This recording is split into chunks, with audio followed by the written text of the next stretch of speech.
ప్రపంచమంతా సలాం కొట్టింది బైబిల్కి. ఎందులో? ప్రపంచంలో లిపి కలిగిన భాషలన్నిటిలో తర్జుమా అయిన ఒకే ఒక గ్రంథం, that is the Bible, one and only. లేదు బైబిల్ అది ఇంకో పుస్తకం ఉందని చూపించమన్నాడు ప్రపంచంలో. ఎనీబడి ఇదిగో ఈ పుస్తకం ప్రపంచ భాషల్లో ఉంది. కట్టుకథలు చెప్పకో, మాట్లాడితే ఫ్యాక్ట్ మాట్లాడాలి, నిజం.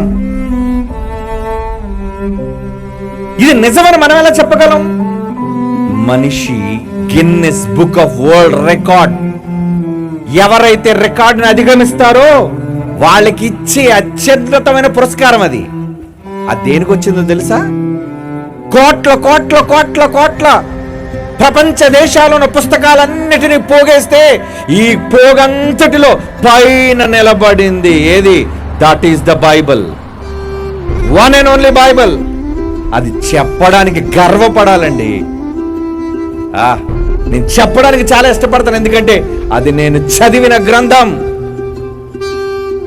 నేను చదువుతున్న గ్రంథం, నేను భవిష్యత్తులో ఈ ప్రపంచంతో చదివించబోయే గ్రంథం. ఎప్పటికీ